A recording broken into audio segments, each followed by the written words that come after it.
Amigos de Cuatro Vientos, ¿qué tal? ¿Qué tal? Qué gusto de nueva cuenta estar con ustedes en este día, lunes 30 de agosto del año 2021, transmitiendo desde la ciudad de Ensenada, aunque pareciera que estoy acá en la ciudad de Nueva York o Chicago, una onda así, pero estamos muy contentos de nueva cuenta de recibirlos. Y miren, pues lo que son las cosas, este trío de feos se engalana hoy con la presencia de nuestra queridísima coordinadora, directora editorial de Cuatro Vientos, Orcalicia Aragón. ¿Qué tal? ¿Cómo estás? Mira, no nos hicimos más viejos ni Daniel ni Armando, pero yo sí. Adelante. Dale bueno, pues la fea con sus amigos, los tres feos. Así estamos con ustedes. Amigos, amigas de Cuatro Vientos, no se pierda este programa. Vamos a hablar de un tema que es muy vigente y a la vez no tanto, pero que anuncia que se va a prolongar durante bastante tiempo, que son las acciones de protesta diversas que van asumiendo diversos actores también contra el gobierno de Andrés Manuel López Obrador.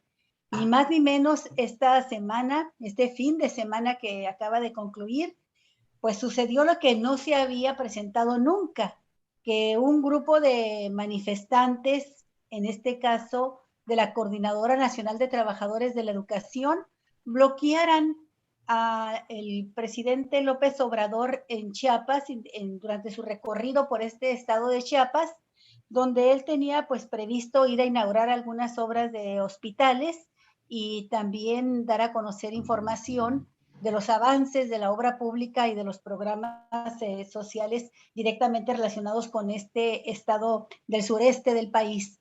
Pero los maestros del CENTE en 3 ocasiones bloquearon al presidente y en uno de los primeros casos lograron incluso impedir que llegara a su conferencia matutina, que pues nos tiene ya establecida y acostumbrados a ella de lunes a viernes.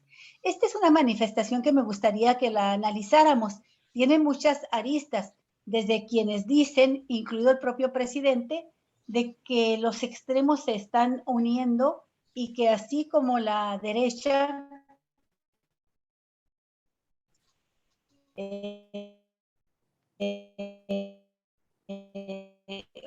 bueno, de nueva cuenta tenemos un pequeño problema. Espérame un momentito, Ola, si me escuchas, permíteme un segundito. Vamos a retomar ahorita que vuelva a establecerse más o menos bien la comunicación de tu audio y de tu video, porque te me quedaste ahí congelada. Estamos haciendo la presentación, amigos y amigas, de los temas que estamos tratando el día de hoy con nuestros queridos amigos. Ya. Sí, tú eres el congelado, Javier. Sí, ya no. Tu micrófono, Javier. Tu micrófono. Ahora sí, ya me escuchan. Ok. Lo que pasa es que se cortó, nosotros no nos congelamos, Javier, solo tú. Se cortó cuando estabas hablando de la derecha. Adelante, por favor. Cuando estabas hablando de la derecha. Retomo rápidamente. Bueno, se unen extremos, dice el presidente, los maestros de la CENTE con la oposición de derecha que agrupa a 3 partidos políticos, los 3 principales opositores, bajo la capitanía del magnate Claudio X González. Y a propósito de este grupo, bueno, sabemos ya que también la semana pasada los líderes nacionales del PRI, del PAN y del PRD fueron a la OEA a denunciar al gobierno de López Obrador como una dictadura, una tiranía, a hablar de las elecciones pasadas, diciendo no solamente que hubo fraudes, sino que hubo la intervención del crimen organizado a favor de Morena. Y hoy en la mañana nos encontramos con la novedad de que los 9 alcaldes de opositores de la Ciudad de México se iban a presentar ante la Asamblea Legislativa y que le cerraron el paso, dicen ellos, un grupo de policíacos de granaderos. Y dice, los granaderos no que habían desaparecido, regresan. Y presentan por ahí una imagen que en los medios aparece como muy aparatosa de la alcaldesa electa Lía Limón, sangrando de la nariz y hablando pues de una gran represión que se la adjudican a Claudia Sheinbaum. ya el Martí Batres, el secretario de gobierno de Claudia Sheinbaum, salió a aclarar, a decir con toda precisión que esa no fue una obra del gobierno, no fue una acción del gobierno de la Ciudad de México, y que pues ellos se deslindan por completo, y reitera que no es política de los gobiernos de Morena ni mucho menos de la Ciudad de México, como no ha sido de López Obrador, reprimir las acciones de protesta. Estos son los tres hechos. La oposición ante la OEA, ante Almagro, el caso hoy de la alcaldesa, y lo que comentábamos también hace un momento de la CENTE. ¿Cómo ven ustedes estos fenómenos? ¿Quién quiere empezar? Daniel, Armando, el que guste, porque son acciones que creo que vamos a ver que se van a ir repitiendo, van a ir subiendo de intensidad conforme entramos a la segunda parte de la mitad del gobierno de López Obrador. Dale, Daniel, adelante, Daniel. Yo un comentario de un par de minutos, muy breve. Me da muchísimo gusto que la oposición, los panistas, priistas y periodistas se hayan ido a afrontar en una protesta a la OEA en el peor momento de la OEA, en el peor momento de su dirigente Luis Almagro, en el momento en que él ya está denunciado en todos lados como una persona que le ha hecho mucho daño a la unidad latinoamericana y que se ha entregado a los intereses del sector más duro estadounidense, del sector no pueblo estadounidense, sino del sector empresarial, militar de los Estados Unidos. Fue evidente que el gobierno de Peña Nieto, a toda la diplomacia de Peña Nieto se enderezó, se puso a las órdenes de Almagro, pero ya estamos en otra época. Por eso es mi primer comentario. Qué bueno que la derecha y la oposición mexicana se van a la OEA en el peor momento de la OEA, en el momento del mayor desprestigio de la Organización de Estados Americanos. Y agrego un dato ya para cerrar. En el momento en que sigue en prisión en Bolivia, la golpista que usurpó el gobierno legítimo de Evo Morales, sigue en prisión. Yanine Áñez sigue en prisión. Por eso digo qué bueno que en este momento hacen eso los opositores de la Cuarta Transformación en México. Ahí termino mi primera intervención. Gracias. Muy bien. Armando, adelante. También un antecedente, ¿no? Con esto de la OEA, hay que recordar que Silvano Aureoles fue el primero que recurrió a Almagro, y este gobernador perredista de Michoacán fue a denunciar lo mismo, ¿no? De que había habido intervención del crimen organizado a favor de los candidatos de Morena. Eso hizo Aureoles, y ahora van los tres presidentes nacionales de los principales partidos de oposición a López Obrador. Adelante, Armando.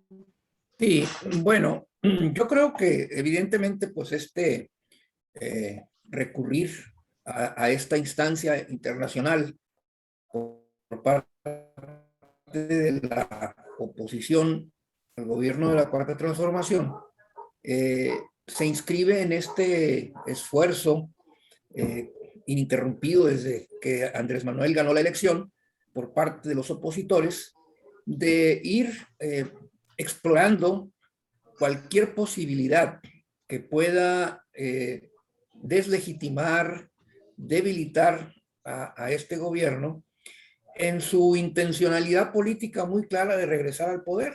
Pues es evidente, ¿no? Es la oposición, las oposiciones luchan en contra de los gobiernos establecidos, buscan llegar al poder o regresar si es que ya estuvieron, que es el caso de México, ¿no? Esta trilogía del Pacto por México está tratando de regresar al poder. Y en ese propósito, cualquier cosa que se pueda hacer y que contribuya a ese objetivo, pues la van a explorar, la van a utilizar. Sin embargo, me parece que pues es un error táctico muy grande por lo que acaba de mencionar Daniel. Flaco favor le hacen a su causa de ir a quejarse con Almagro, con la OEA, que es una institución que está absolutamente desprestigiada en América Latina. Ya nadie la pela, como decimos. Estamos en un momento en el que probablemente la OEA esté viviendo sus últimos días. No pueden pretender, y si lo hacen, se equivocan de manera rotunda, no pueden pretender que su lucha se legitime y se fortalezca con algún gesto, alguna acción que la OEA pueda llevar a cabo. Ha quedado desnudada como una institución que ha estado al servicio de los intereses de Estados Unidos en contra de los gobiernos progresistas de América Latina. Y el caso de Bolivia fue el caso más claro. No es el único. Bueno, yo estaba recordando en estos días esa canción cubana que ya tiene, ¿qué? 40 años. Por lo menos, Fernando. Por lo menos 40 años, ¿no? Y que se refiere a la OEA como esa cosa tan fea, sí, tan fea que da risa, ¿no? Entonces, bueno, pues es de risa que la oposición mexicana acuda a esta institución desprestigiada, vinculada a los intereses imperialistas, a quejarse de una situación que la verdad no tiene por dónde se pueda argumentar o presentar elementos de prueba para comprobar que así fue. La intervención del narcotráfico en México en las elecciones no es tampoco una cosa nueva. La ha habido desde que el narcotráfico se convirtió en un factor determinante en muchos aspectos de la vida nacional. Sí. Hay que recordar anteriores, bajo los regímenes anteriores, bueno, cuántos candidatos también no fueron asesinados o secuestrados o agredidos por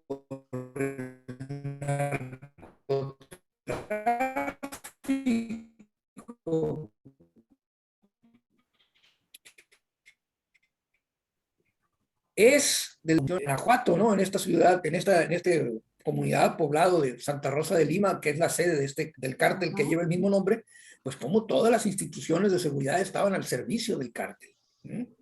Y que ahorita precisamente se está dando una fuerte pelea para rescatar esos territorios.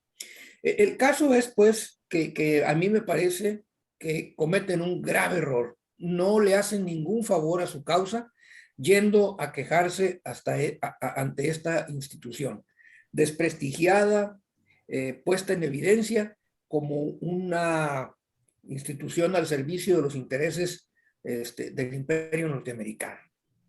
Por otra parte, creo que igual podríamos decir algo respecto al caso de la Coordinadora Nacional de Trabajadores de la Educación, que no creo que sea toda la coordinadora. Me parece que es un sector de la misma que ha adoptado esta postura radical y de choque frente al gobierno de Andrés Manuel. Y uno se pregunta, bueno, si la lucha principal de la CENTE era combatir la reforma educativa de Peña Nieto, y esta ya no está más vigente.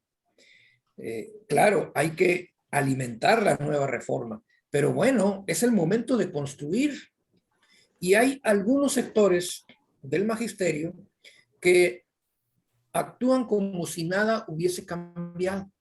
Incluso si uno escucha las consignas que se alcanzaban a percibir en este bloqueo que se hizo por allá en Chiapas, pues uno dice, bueno, ¿de qué están hablando, no?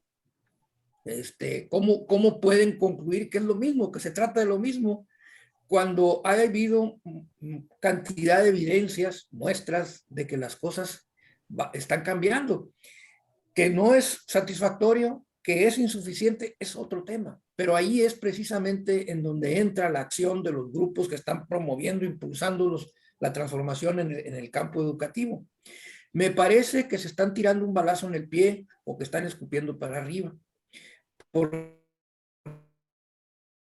en vez de aprovechar las oportunidades política educativa del régimen, pues lo que están haciendo es ponerse en contra, cerrándose las puertas, no aprovechando las oportunidades que da la actitud de diálogo que tiene, en este caso, el presidente de la República. Están excediéndose, están cometiendo un grave error táctico que de ninguna manera va a fortalecer su causa. Si acaso lo que avanzó la gente en términos de aceptación popular por su lucha, este tipo de actitudes seguramente van a ir en detrimento de ese respaldo popular. No hay que olvidar que todavía en la última encuesta que hizo el Financiero, del que no podemos decir que es un medio de comunicación simpatizante de la Cuarta Transformación, bueno, reconoce que ha crecido en los últimos meses el respaldo, la simpatía, el apoyo de la ciudadanía a Andrés Manuel López Obrador. Mal le va a ir a la gente, mal le va a ir a la gente con este tipo de actitudes ante el representante de este movimiento, de la Cuarta Transformación, ¿verdad? En lugar de utilizar o de aprovechar el diálogo para avanzar en la transformación del modelo educativo. Sí. A mí me Bueno, gustaría también, intervenir para cerrar quizás el tema de lo de la Organización de Naciones, de Estados Americanos, algo que se nos ha olvidado mencionar y que es sumamente importante y que tiene que ver con dos posiciones, con dos cosas que están sucediendo. Una que ustedes ya acaban de mencionar, que es el tema de la enorme falta de credibilidad de la Organización de Estados Americanos. Más de 50, 60 años al servicio del imperio, como lo dicen los comunistas ortodoxos, ¿sí? Con una falta de solidaridad de sus representantes ante la enorme pobreza, la enorme desigualdad de la América Latina y el Caribe frente a quien patrocina precisamente y es quien dicta finalmente las conductas políticas y geopolíticas de la organización. Y por otro lado, algo que ya había mencionado el gobierno de Andrés Manuel López Obrador, que se suma a lo que ya habían dicho desde hace una década, un grupo de países latinoamericanos que han estado en las últimas décadas, cuando menos, trabajando en la fortalecización de su democracia, que ha sido golpeada directamente por la organización, ¿sí? Gobiernos electos democráticamente en Brasil, en Argentina, en Chile, han sido en Bolivia, han sido bombardeados en Venezuela, constante y permanentemente por esta organización aliada a la derecha y a la ultraderecha mundial, y han generado entonces una enorme, o han tratado de disgregar esos grupos políticos latinoamericanos a los cuales ahora se suma México con el gobierno de Andrés Manuel López Obrador, porque este posicionamiento que lo dijo hace 2 días todavía Marcelo Ebrard, de que le van a echar toda la carne al asador para que la Organización de Estados Americanos, una de dos, o sea reestructurada a fondo en sus objetivos, en sus cuadros directivos y en sus políticas a favor de los latinoamericanos, o segundo, crear una nueva organización, cosa en la que también naciones latinoamericanas han estado luchando también ya por varios años, en crear una especie como de mercado común latinoamericano, alguna nueva alianza para el progreso latinoamericano, que nos permita entonces enfrentar a lo que hemos visto que es los grandes grupos financieros, los grandes grupos corporativos a través de las multinacionales y las transnacionales, y por otro lado también el tema de los gobiernos que se han entregado directamente a estos intereses cuando las derechas y las ultraderechas están actuando hasta el momento de manera impune. Salvo el caso de la boliviana del apellido raro, que hace 2 días o 3 días, acuérdense, también hizo la faramalla de que se estaba suicidando ahí en la cárcel, ¿no? Que porque ya no quería saber nada de este mal gobierno del nuevo gobierno de izquierda de Bolivia. Entonces, sí, creo yo que es muy importante la posición de México, porque México, con esto que está sucediendo en estos días, primero con López Obrador diciendo, vamos a impulsar una nueva organización latinoamericana. Y segundo, Marcelo Ebrard diciendo antier, le vamos a echar toda la carne al asador para hacerla. Esto, créanme que nos pone a la cabeza del liderazgo de todos nuestros amigos, de todos nuestros hermanos latinoamericanos, para crear lo que todo el mundo conocemos, la gente de izquierda, como la patria grande, Latinoamérica y el Caribe. Ahí le paso. Sí, muy puntual, Javier, recuerdo, este dato, porque en efecto fue una propuesta que se lanzó por parte de México aún antes de que sucediera lo del golpe de Estado en Bolivia. Ya el presidente de México estaba planteando la necesidad de una nueva arquitectura en la Organización de las Naciones de América Latina y el Caribe con Estados Unidos. Y bueno, en efecto, yo creo que con eso podemos cerrar el tema de lo de Latinoamérica. Me pareció muy acertado el planteamiento de Armando Duarte, como empezó con la canción de Carlos de Puebla, la oea, esa cosa tan fea, que da risa, y me hizo recordar también una canción de Joan Manuel Serrat, que se llama Los Macarras de la Moral, que dice justo eso, que si no fueran tan dañinos, que si no fueran tan perversos, nos darían risa. Y bueno, a esa instancia tan desprestigiada, dañina y perversa, promotora de golpes de Estado, del injerencionismo en los gobiernos latinoamericanos, es a los que están acudiendo los líderes de la oposición, de los partidos de oposición. Pero, Daniel, ¿tú qué piensas del movimiento de la gente en cuanto a sus demandas? Yo creo que no se pueden meter exactamente en el mismo morral, ¿no? Del PAN, del PRI, de la derecha, aunque el presidente ha dicho que son extremos que se están juntando. Y recordemos que ya al inicio de este gobierno, la CENTE, maestros, un grupo de la CENTE, un sector de la CENTE, mantuvo un plantón no por semanas, creo que fueron meses, en las vías de ferrocarril de Michoacán, pues causando daños económicos al Estado, al país, pues como una manera de presión para lograr que solucione sus demandas, que regularmente son de corte gremial económicos. Muy rara vez la gente se plantea la cuestión de la democracia sindical. Incluso en este proceso que se ha abierto en el país para la democratización sindical, la elección directa de los líderes de los sindicatos, una reforma que obliga a los sindicatos al voto universal, directo y secreto, la participación de la gente ha sido mínima y hemos platicado con algunos representantes de la gente muy combativos que gozan de prestigio en la comunidad por las luchas que han encabezado, y ellos dicen que la gente no tiene el propósito de luchar por hacerse de la dirección de los sindicatos. Y aquí es donde uno se queda con la duda, pues, de qué es la CENTE, qué se propone.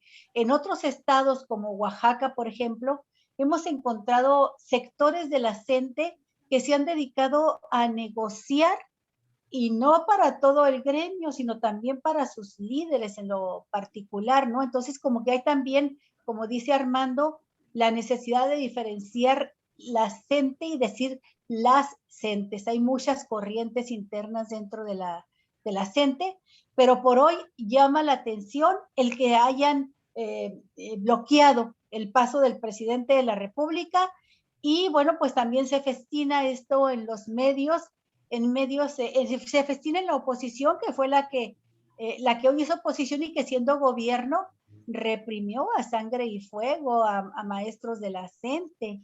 Ahí está el caso de Nochistlán, donde con la mano en la cintura se les dieron órdenes a los policías federales de disparar, hubo muertos. Y están los casos de también de los normalistas y una infinidad de manifestaciones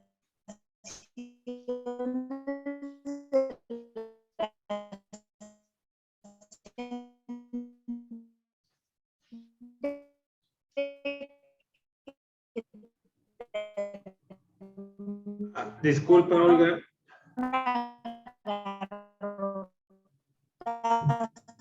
Por parte de gobiernos priistas. Si no Disculpa, es- Olga, te me congelaste. ¿Podrías dar, por favor, de nueva cuenta, tú, el último minuto de lo que podrías repetir el último minuto? Disculpa, pero de repente tuvimos otra vez otro bajoncito. El último minuto, Sí. por favor. La CENTE, una organización de mucho tiempo que ha estado en la disidencia del magisterio, que se propone demandas muy concretas en favor de los trabajadores de la CENTE, pero que no le entra ni ha querido entrar por la demanda de gestión, y estamos hablando de esto que ha hecho ahora con el bloqueo al presidente de la República. Adelante, Daniel. Bueno, diré que la CENTE, en primer lugar, considero a la CENTE el sector más progresista del sindicalismo educativo en México. Tradicionalmente ha sido una organización sindical muy progresista que va tras demandas progresistas, que combatió tenazmente los cacicazgos y el cacicazgo que implantaron pues Jongitud Barrios, luego la profesora Esther Gordillo, y se convirtieron en un sindicalismo muy progresista, muy rebelde, que abanderó las mejores causas de la educación pública en México. Pero igual que cualquier organización que no renueva sus liderazgos, pues se entronizan ahí también pequeños o grandes cacicazgos.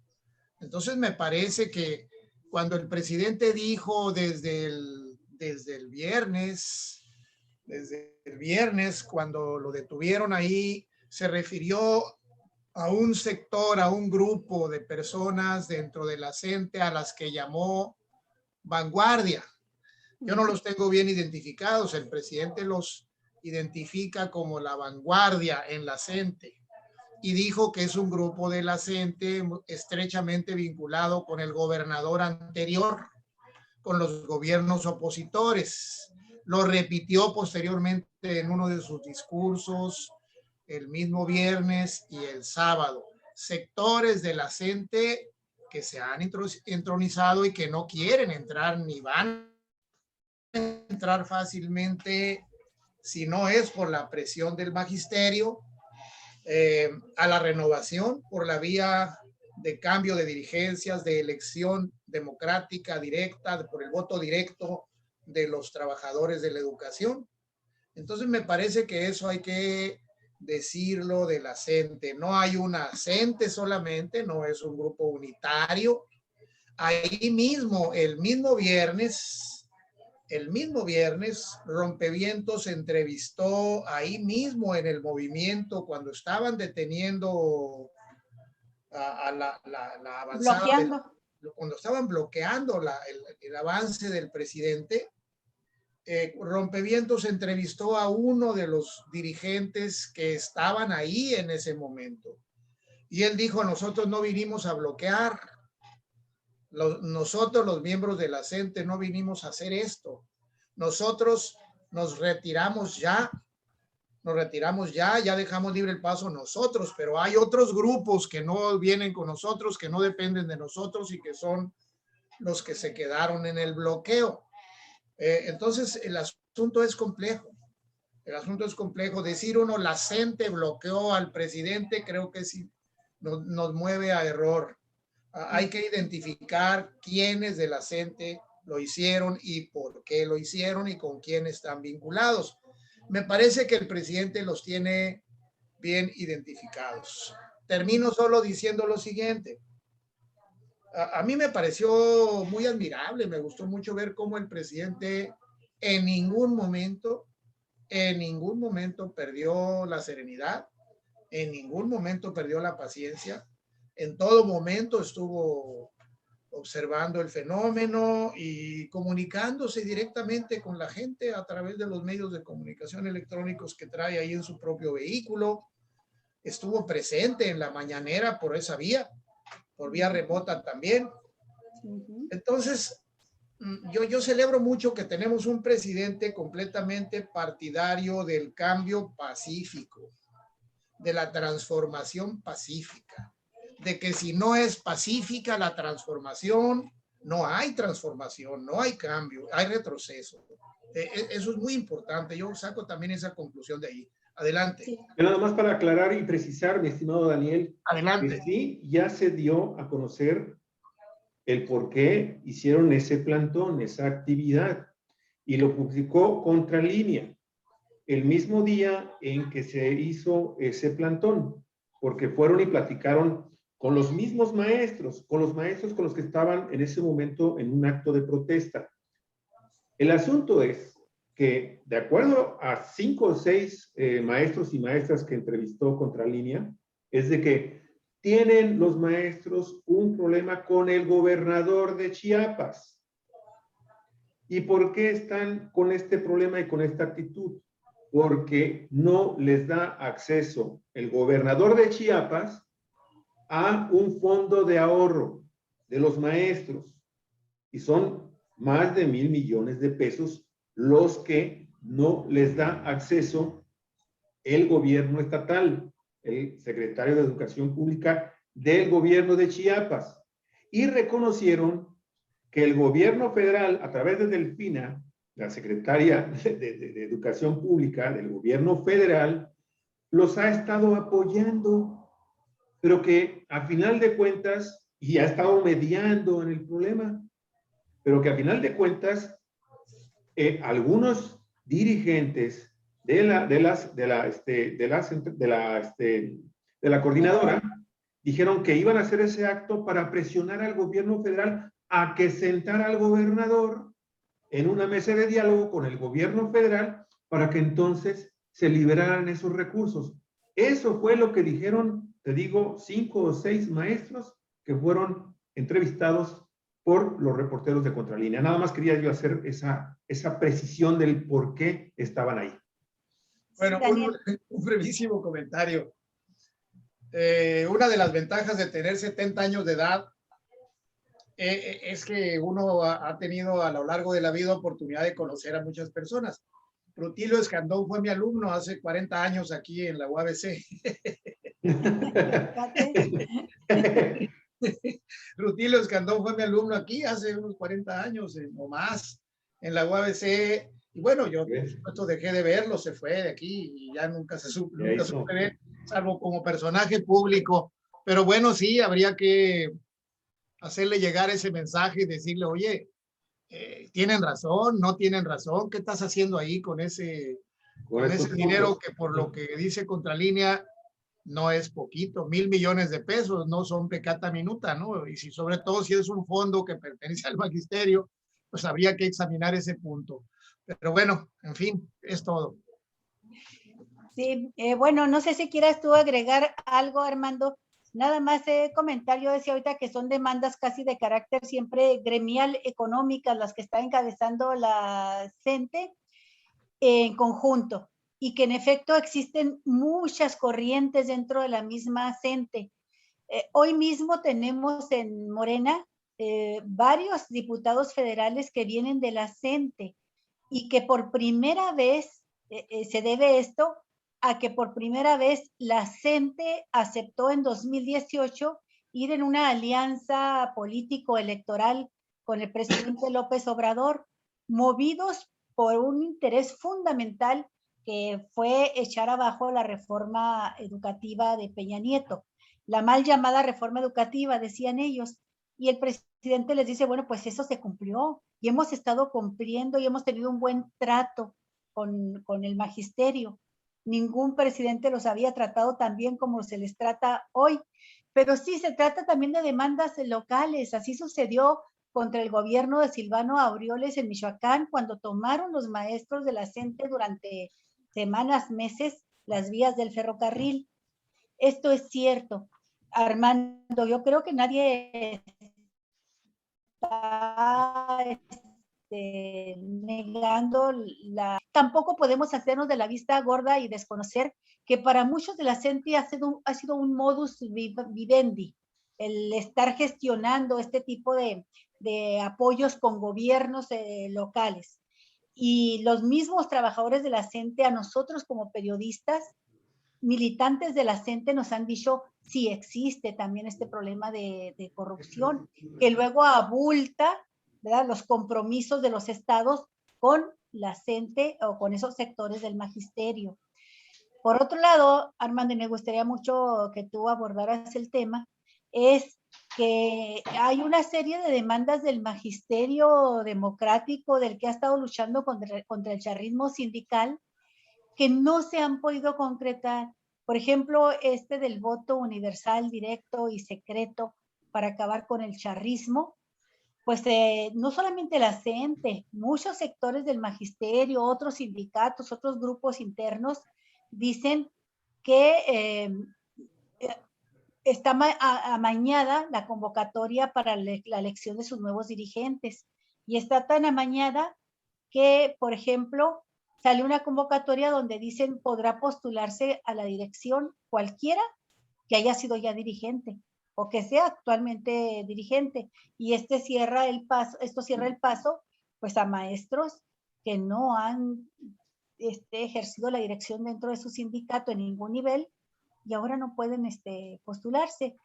Sabemos que está también la pandemia de por medio, pero esto ha impedido también que se reúnan los maestros en sus asambleas sindicales y puedan renovar sus dirigencias.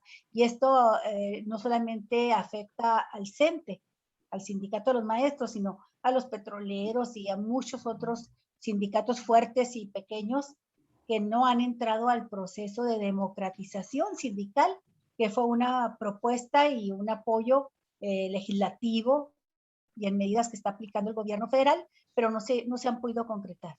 Adelante, Armando. Tu sonido. Sí, yo creo que esto que mencionan ustedes como una característica de estas últimas manifestaciones de la CENTE, de que están vinculadas a problemas muy específicos, demandas muy, vamos a llamarle así, particulares, correspondientes a un estado específico de la República y donde el interés básicamente tiene que ver con lo laboral. Bueno, hay que recordar que la CENTE surge como un movimiento democratizador del sindicato frente a la imposición de líderes con todos los mecanismos esos que conocimos de cómo se las gastaban en los congresos magisteriales para imponer aquellos dirigentes a modo para el régimen. La CENTE surge como un legítimo movimiento con la demanda de la democratización del sindicato. No pretendían sustituir al sindicato, formar otro, sino democratizar el sindicato. Sí. Y es el caso de que hoy, por ejemplo, en algunas entidades de la República, las secciones sindicales han sido ganadas en congresos por la CENTE, allí donde tiene la fuerza suficiente dentro de las bases magisteriales como para colocar al frente de la sección sindical a alguno de sus representantes. Ese movimiento se sigue dando. Yo diría el caso de Baja California es uno de ellos. Está próxima a la renovación de la dirección del sindicato y la CENTE tiene candidato y está haciendo campaña para tratar de ganar la voluntad de la mayoría de los maestros y asegurar que en la próxima, digamos, en el próximo comité ejecutivo seccional existan representantes del magisterio democrático, como le llaman ellos. Entonces, la CENTE surge como un movimiento democrático y no solamente como un movimiento de lucha por reivindicaciones particulares. Si hoy está tomando ese cariz, me parece que sería un error de la CENTE porque su naturaleza, su origen, su génesis, es la de un movimiento por la democracia sindical. Y esa debiera ser la cuestión fundamental. Evidentemente que si estamos hablando de sindicatos, el sindicato lucha por reivindicaciones de carácter gremial, es indudable. Y en ese sentido nadie puede criticar que la gente lo haga ahí donde tiene la fuerza para hacerlo. Pero que no se convierta eso en la parte principal del movimiento, en lo que lo caracterice, porque entonces pierde su esencia. Esa esencia de la que hablaba yo, que fue lo que le dio origen a la CENTE. Otra cuestión. Se ha comentado que dentro de esta corriente democrática llamada Coordinadora Nacional, se han dado casos muy similares, y hay quienes afirman que a veces peor, de autoritarismo, de corrupción y de manipulación de las bases magisteriales.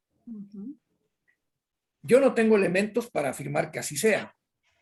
Estoy diciendo que ha habido expresiones en ese sentido. Y aquí habría que recordar que toda organización política, sindical y de cualquier tipo está sujeta a lo que un filósofo y politólogo alemán de hace ya varias décadas, incluso muy afín al partido nazi, Carl Schmitt, decía que hablar de organización es hablar de oligarquías, porque él decía que todas las organizaciones se regían por una ley, la ley de la oligarquía. Toda organización tiende de manera natural a constituir una oligarquía que se apodera de la dirección de la misma y tiende a dominar a esa organización. Por más que sea una organización democrática, por más que sea una organización que busque transformar estas cuestiones, de manera natural y dadas las características de los regímenes en los que hemos vivido, que influyen en la conformación de una cultura política hasta de quienes están en los movimientos democratizadores, bueno, provoca que al interior de las organizaciones se den estas tendencias que si las bases no son capaces de revertir, de detener, triunfan y se apoderan de las organizaciones y las echan a perder. Bueno, pongamos casos.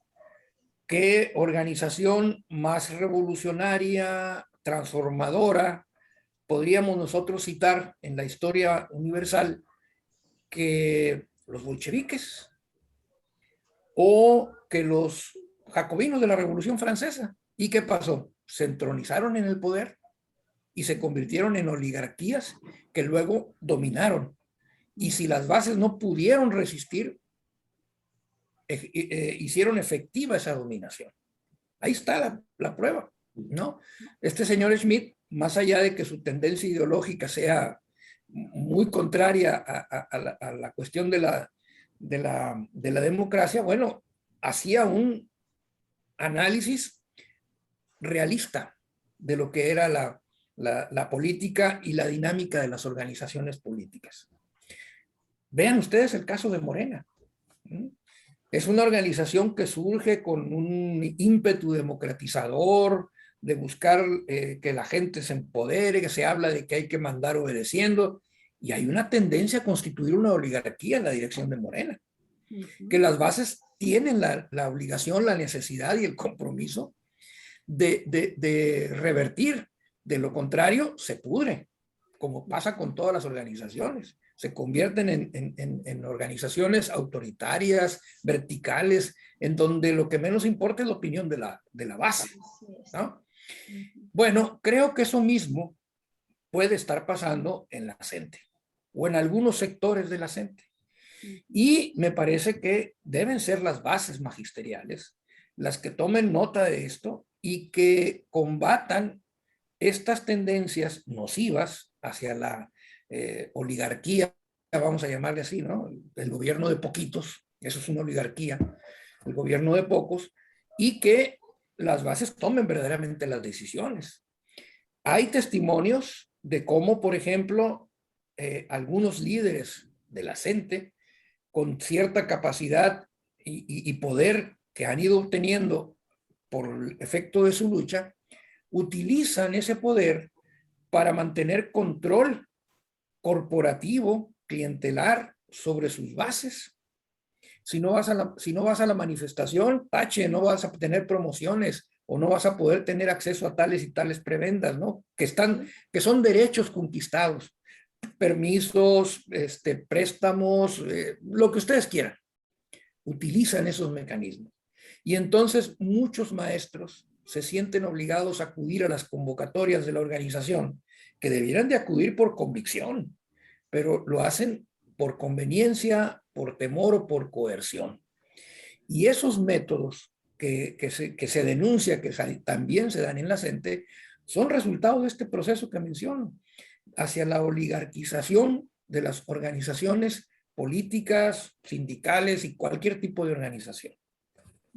Muy bien tu comentario, mi estimado Armando. Disculpa que haya estado levantando la mano ahí en tu exposición, pero resulta que Daniel Solorio nos anunció hace un momentito que, pues, por motivos de trabajo se tiene que retirar de nuestro chat, y yo nada más quería ver, pero ya no lo veo ahí a Daniel. Daniel, si me escuchas, habíamos dado la oportunidad para que te despidieras, pero si no es así, creo que ya se retiró y nos dejó nada más la imagen de su Pegaso.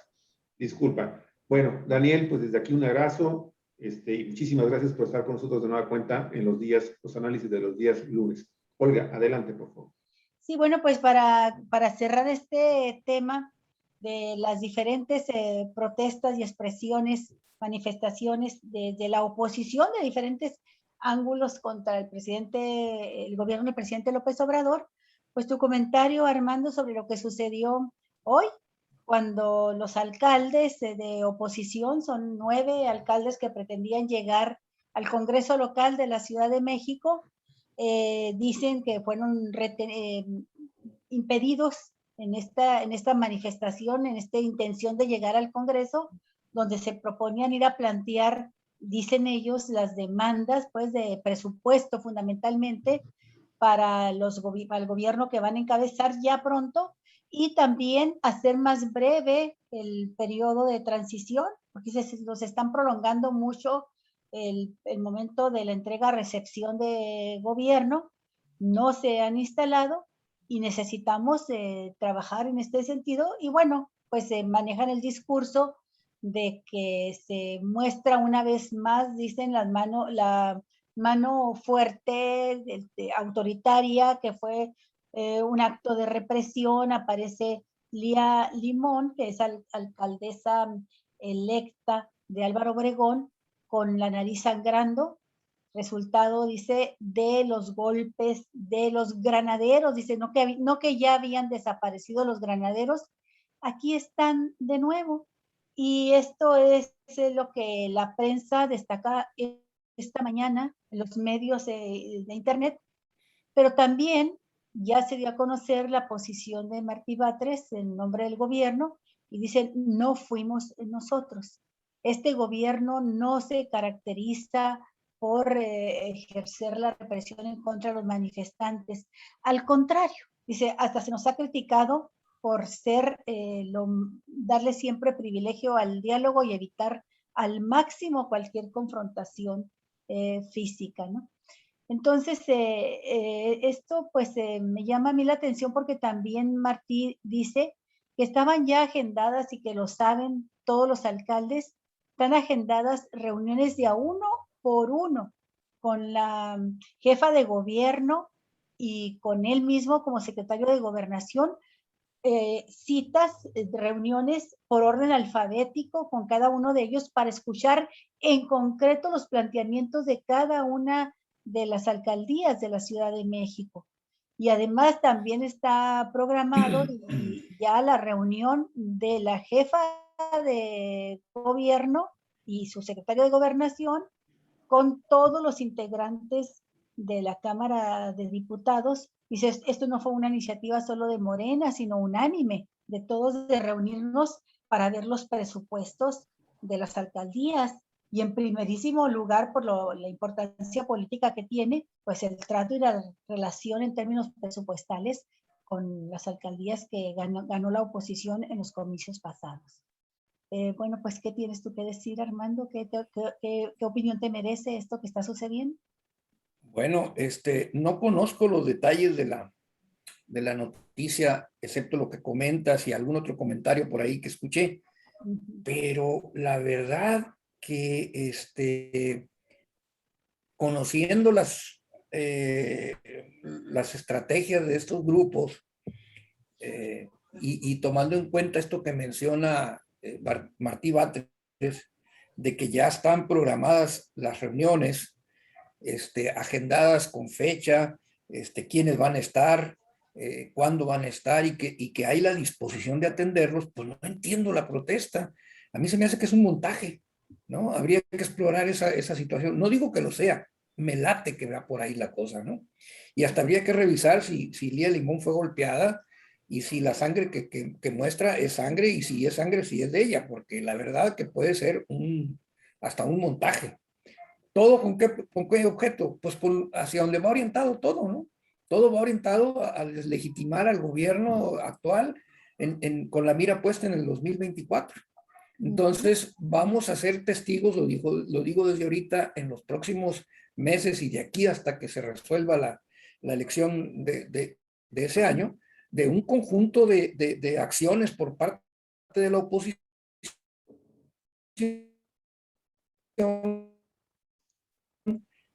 precisamente con este propósito, ¿no? Seguramente que veremos muchas cosas que van en esa dirección.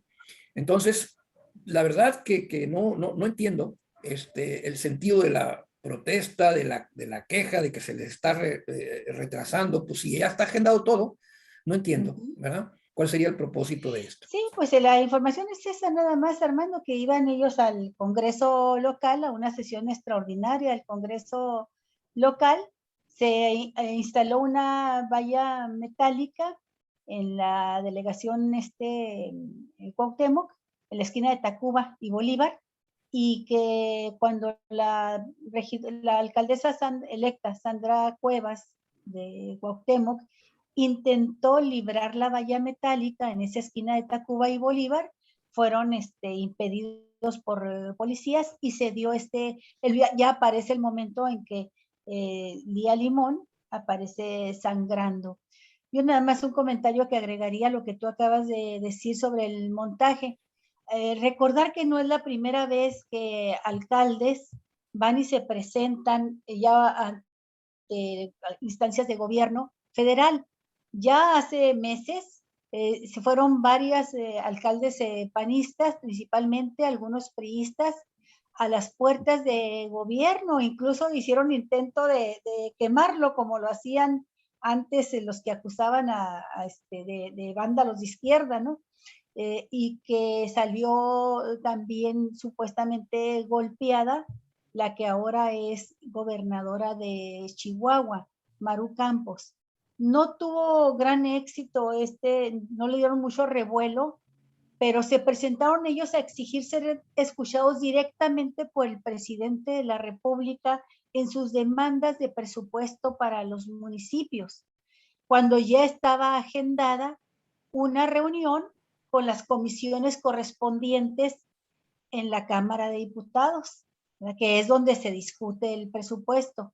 Ya tenían hora y día para recibir a los alcaldes y de todos modos fueron a hacer esta manifestación, que en aquel momento pues no faltó quien dijera también que pues era un montaje, una maniobra política, ¿verdad?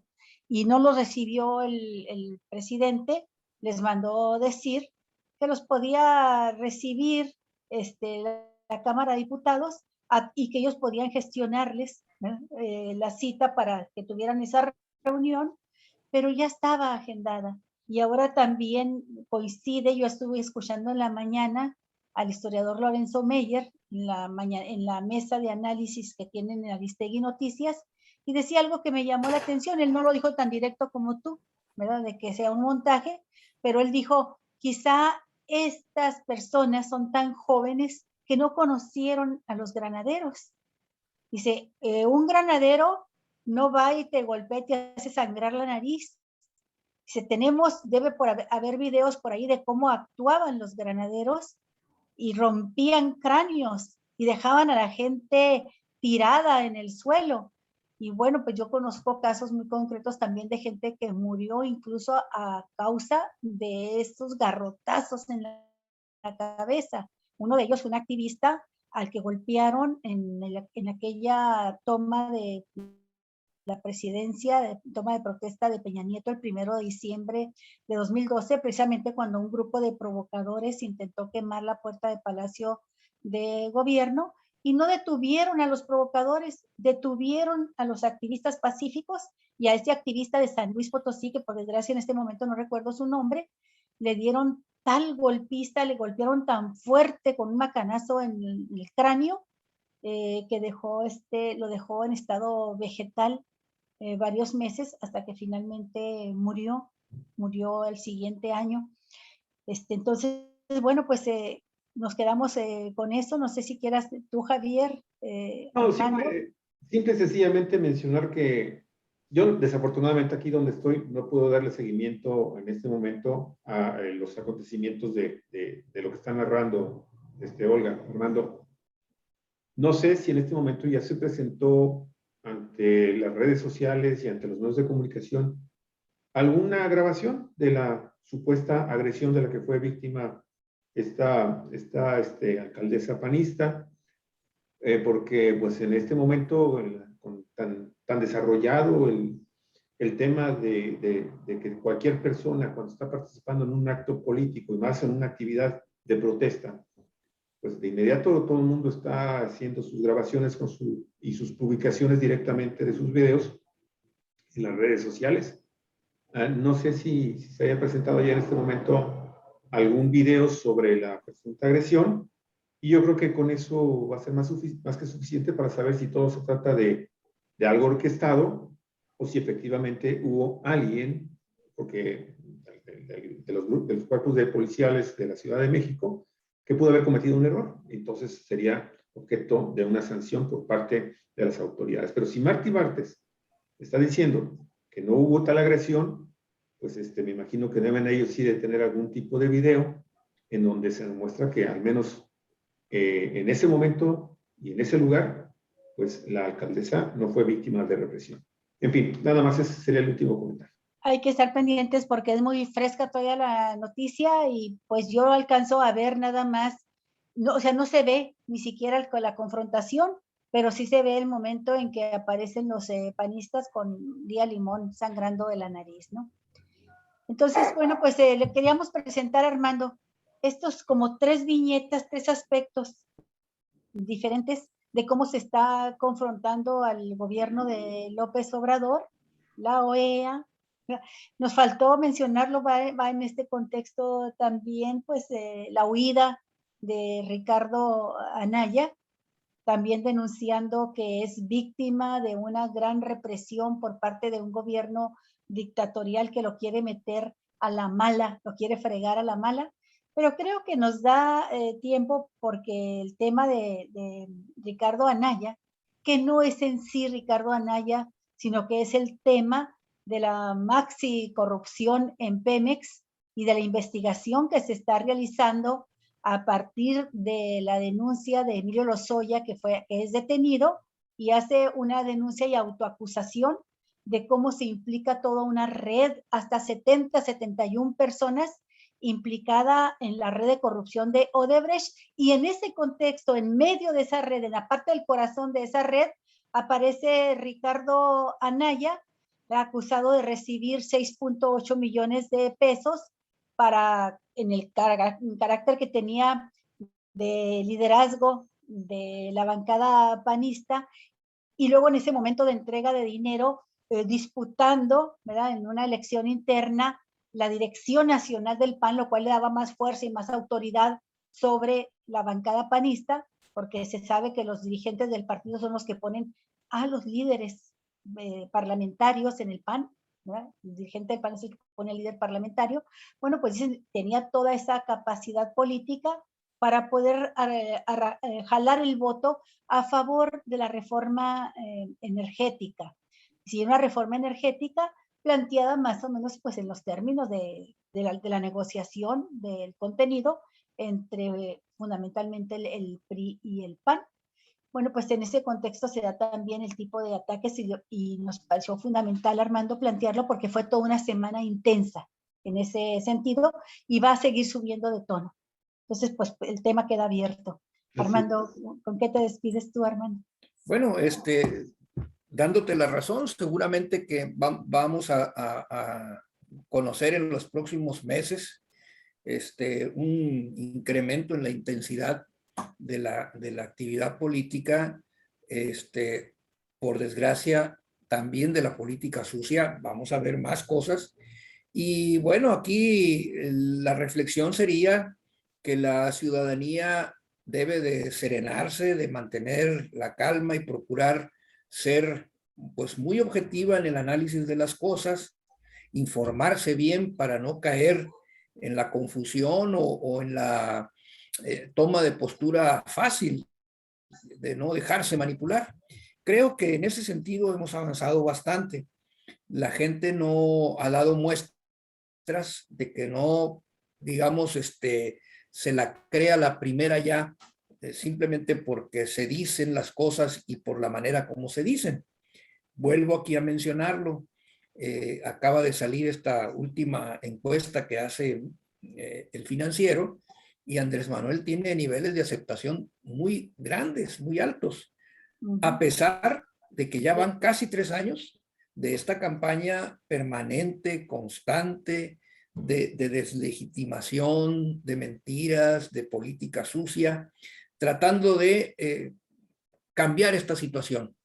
Y la gente ha resistido. Ojalá, yo tengo confianza que lo siga haciendo, para que no permitan que por circunstancias que en muchas ocasiones ni son imputables al ejercicio del poder por parte del gobierno federal, se busque cambiar la percepción que la gente tiene actualmente. Sí, y no perder de vista, Armando, que todo esto sucede también en vísperas del tercer informe de gobierno de López Obrador. Así es. Y que tendrá que ser un tema a tratar por nosotros aquí el próximo lunes. Y también mantener una actitud vigilante, porque tampoco se vale que en aras de digamos, defender o de no caer en la manipulación, se solapen cosas que deben ser señaladas. Así es, perfecto. Muy bien. Yo simple y sencillamente, una pequeña, ya para terminar, Armando, también es una pena que no tengamos la oportunidad de que tengas algún tipo de comentarios sobre la respuesta que dio el presidente municipal de Ensenada a la convocatoria que hicieron un grupo de morenistas a que pues moderara su actitud y a que regresara a la legalidad por el tema de lo de la municipalización del agua. Hubo una ceremonia pública de entrega de algunos camiones recolectores de basura, unas barredoras, algo así.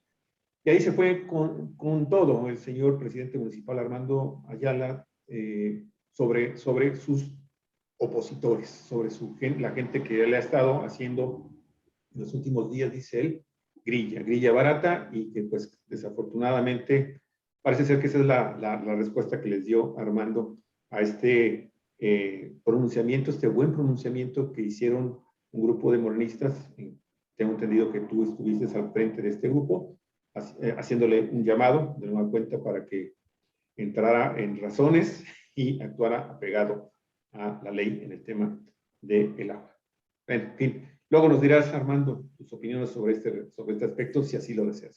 O en este momento, si quieres adelantar algo. No, pues simple y sencillamente que es lamentable que frente a este señalamiento, que además fue muy comedido, así es, en el sentido de invitarlo a reflexionar, a cambiar de actitud, señalando que pues ese tipo de actitudes no son propias de un gobierno que provenga de Morena, ¿no? ¿Qué es eso de tomar represalias en contra de quienes no piensan como él? Si en Morena no hay pensamiento único, tienen todo el derecho los compañeros regidores de no estar de acuerdo con su presidente municipal, sobre todo si no hace el trabajo político, le falta ese oficio político de convencer, de persuadir, de llamarlos a dialogar y decirles, miren, necesitamos esto por esto y hay esto, ¿qué dudas tienen? O sea, una cosa es eso, y otra cosa es simplemente llevar los planteamientos, me tienes que apoyar porque somos del mismo partido y me tienes que apoyar. Pues, o sea, ¿en qué cabeza cabe, no? ¿Qué tipo de idea tiene respecto de la política?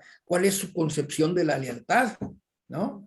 O sea, la lealtad ciega, a lo mejor él está acostumbrado a eso, pero eso no es lo que se debe de hacer. Sí, claro. Y es lamentable entonces que responda así, con bravuconadas, ¿no? Porque bueno, eso, digamos, en todo caso va en detrimento de su propia imagen, ¿no? Y él es el que sufrirá las consecuencias. Muy bien, gracias. Eso es la forma.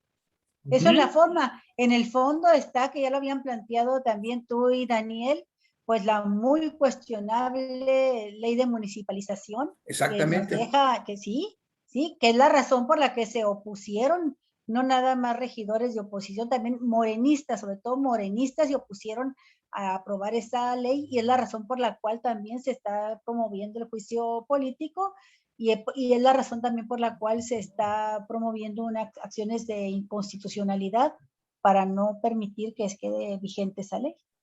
Así es. Sí es. Es una lástima. Privatización del agua. Adelante, Armando, ¿ibas a decir algo? Sí, nada más que sería un gesto de altura que el presidente municipal llamara a los regidores de Morena a dialogar, a ponerse de acuerdo. Ahorita ya lo veo muy difícil. Lo veo muy difícil porque ya dio el manotazo. Pero le quedan 3 años, Armando. Ese es el problema. Sí, va por 3 años, estuviera terminando, ¿no? Si no hubiera resultado reelecto, pues uno dice, bueno, pues está dando el manotazo final con el que se despide. Pero está por empezar los siguientes 3 años, ahora 3, la anterior fue 2. Entonces, no, se va a crear una situación de ingobernabilidad en esas condiciones. No estoy seguro. Creo que sí se va a deteriorar mucho la administración municipal, porque por lo menos en este cabildo hay un cierto contrapeso, ¿no? Ahí está esta prueba. Sí.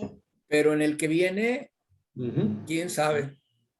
Eso es precisamente lo que yo iba a señalar, precisamente, Armando, que pues este hombre confiado en que ya se va a esa oposición, dentro de incluso los 3 regidores que tiene Morena en el cabildo actual, pues va a poder entonces hacer y deshacer todavía más.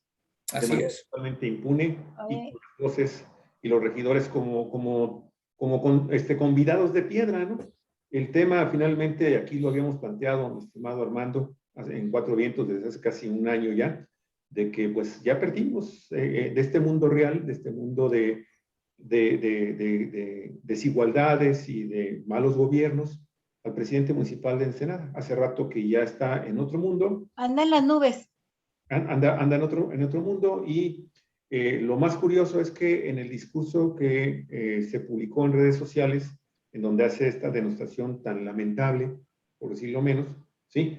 Pues no se da cuenta de que las acusaciones que virtió en contra de sus opositores, pues eran al final de cuentas un espejo fiel de lo que él es en realidad. En fin, Armando, Olga, ¿algún comentario final? Y nos vamos. Sí, yo nada más el comentario final. Yo no estoy pensando en el nuevo cabildo, donde los morenistas se pueden portar tan sumisos como se portaron todos estos que están por salir hasta ahora, que se oponen. Ya cuando van de salida, cuando ya sale la rebeldía. Si se hubieran reelecto, a lo mejor no hubieran sido rebeldes, ¿no? Pero el caso es que yo no estoy pensando en el cabildo, yo estoy pensando en una situación de ingobernabilidad que venga no de adentro, sino desde afuera, porque se está llenando el hígado de piedritas de la gente, y también de los morenistas. Estoy pensando en los morenistas no dentro de cabildo, sino dentro de la organización de partido, que pues una y otra vez se les cae la cara de vergüenza frente a lo que está haciendo el presidente municipal, y no creo que se vayan a quedar callados mucho tiempo ya. No se van a quedar. De hecho, ya se aprobó la formación del Observatorio Morenista. En estos días se tomarán ya las primeras acciones para integrarlo, establecer su procedimiento y ejercer una vigilancia de cerca. Como dijo en una ocasión López Obrador, los vamos a traer con el chicote corto. Sí, así es. Con razón se refirió a los que quisieron ser presidentes municipales y no pudieron. Muy bien, haremos ese observatorio ciudadano más allá de Morena también. Gracias por la exclusiva, muchísimas gracias. Sí. Ojalá tengamos la oportunidad de que cuando se forme ese observatorio, tener una charla con algunos de sus integrantes, si no es que con la totalidad de todos, ¿no? Muy bien, muy bien. Olga. Un abrazo, Armando, muchísimas gracias y nos vemos en la próxima semana. Ay, nada más te despides de abrazo con Armando y a mí ni me Pérez. No, a ti te iba a decir que acá te espero, a los cuatro vientos periodismo en red. Cuatro vientos, amigos y amigas. Gracias, amigos, amigas. Espero que les haya gustado el programa y que lo compartan con sus contactos. Así es. Hasta el día de mañana. Cuídense mucho. Hasta luego.